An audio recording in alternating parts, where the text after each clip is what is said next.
Hello అండి, welcome back to another beautiful episode. ఈరోజు నల్లపూసల designs, కొత్త మోడల్స్, 2 grams నుంచి 3 grams నుంచి ఉన్న డిజైన్స్, ప్యాటర్న్స్ అన్నీ ఈరోజు వీడియోలో మనం చూసేద్దాం.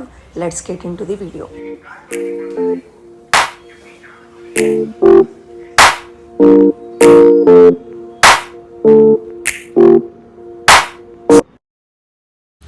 లైట్ వెయిట్ నల్లపూసల డిజైన్లో ఇది ఫస్ట్ మోడల్ అండి. సింగిల్ చైన్తో ఉండి చిన్న డ్రాప్ ఇచ్చారు. సో దీని వెయిట్ వచ్చేసి 4 grams. సేమ్ డిజైన్లో ఉండి డబల్ లేయర్ చైన్తో ఉన్న ఈ మోడల్ ఒక్కసారి చూడండి. కింద డ్రాప్ ఇచ్చి ఒక హ్యాంగింగ్ ఇచ్చారు. ఈ చైన్ వెయిట్ వచ్చేసి 9 grams అండి. ఇది ఇంకొక మోడల్ అండి. ఇది కంపేర్ టు ప్రీవియస్ సెట్ సిమిలర్గానే ఉండొచ్చు, బట్ దీంట్లో గోల్డ్ వెయిట్ కాస్త తక్కువగా ఉంది. So compare to previous set ఇది వచ్చేసి 5 grams అండి. ఇలాంటి light weight models through out the video ఉన్నాయండి. కింద వెయిట్తో సహా నేను డిస్ప్లేలో ఇస్తాను, చూసి ఒకసారి ప్రైస్ ఎంక్వైరీ కోసం స్క్రీన్ పైన ఉన్న నెంబర్స్కి కాల్ చేసి కనుక్కోండి.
ఇలాంటి మంచి మంచి వీడియోల కోసం మా ఛానల్ని సబ్స్క్రైబ్ చేసి బెల్ ఐకాన్ని ఆన్ చేసి పెట్టుకోండి.